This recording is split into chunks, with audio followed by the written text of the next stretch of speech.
Okay, so the first strategy I'll be talking about is predictable routines and signals. This strategy is very important to implement in the classroom with English language learners. English language learners do not always understand everything that is being said in the classroom, so having set patterns, routines, and signals helps them relax and not worry as much about being able to follow the sequence of events and activities during the school day. If students know what to expect, they can focus more on instruction and less on what will be expected to do next. Routines that can be set and are predictable include the sequence of the subjects to be taught, places in the classroom where certain things are stored and accessible to students. This strategy can be used in elementary schools and in secondary classrooms.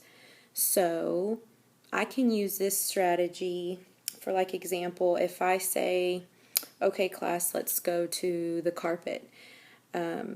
In the classroom that I'm in now, they all know that if we go to the carpet, we're about to learn something new, and they can't use the restroom, they can't go sharpen their pencils, like they know what's about to happen.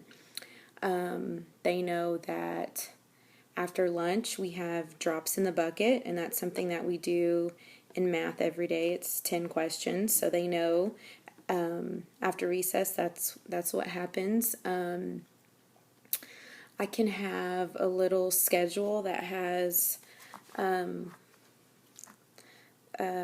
what we'll be doing, like from 8:15 to 9:30 we'll have reading, and from 9:30 to 11 we'll have language arts, and from 11 to 11:40 we'll have lunch and recess. So they will be able to see that.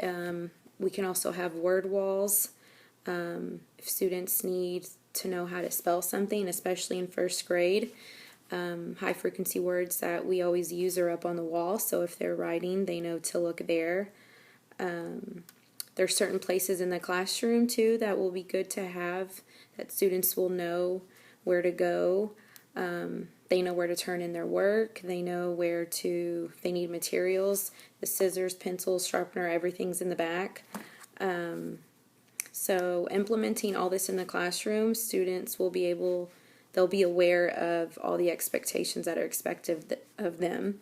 So it will be good for me to set up my classroom with this in mind when I have my own classroom, so I'll know, like, oh, certain places kids will know where to go, and it'll also save me time, and students are going to know what is expected.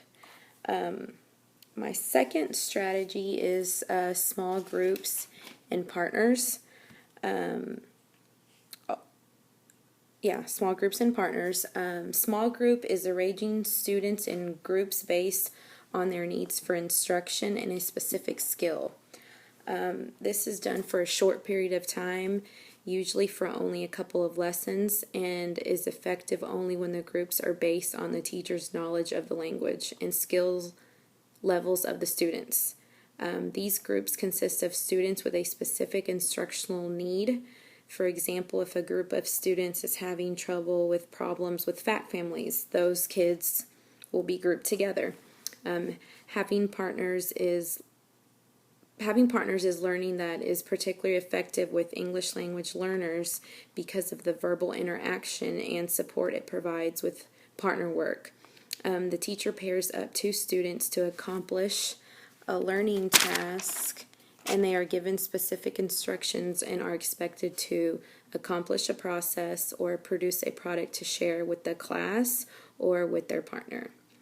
Encouraging students to work with partners provides added opportunities for oral English practice. When pairing up students, it's important to decide the purpose of the partner work before you actually assign the pairs. If language development is one of the main purposes, it's best for the teacher to make sure one of them can provide a strong English model. It's crucial to provide support, so a teacher should circulate the classroom and give back feedback to students that are working together and communicating if they're doing something good, and guide the ones who are struggling by entering into the interactions and modeling strategies they can use to get the task done and to do it right. So, implementing this in my classroom, I can start this process by observing my students and documenting their needs, and then grouping the students that I see need help in the same areas. We do this in the classroom like with centers. We'll pull the ones that need to be retaught, and they'll work in a group, and the rest of them will go to centers. The ones that, I don't want to say it like that, but the ones that pretty much know it, they know everything, they really don't even need to be retaught this. We'll have an enrichment group, and we'll have worksheets for them that, challenges them because they also get bored. They'll start acting out, or they just are you going to work with me? So we give something to them that challenges them, and they love it. So that's something that I really enjoy doing with them. So I can present a task to the class, and students can think about their responses and then share and discuss their responses with the partner. And that can be another kind of partner work that I can actually do with the partner.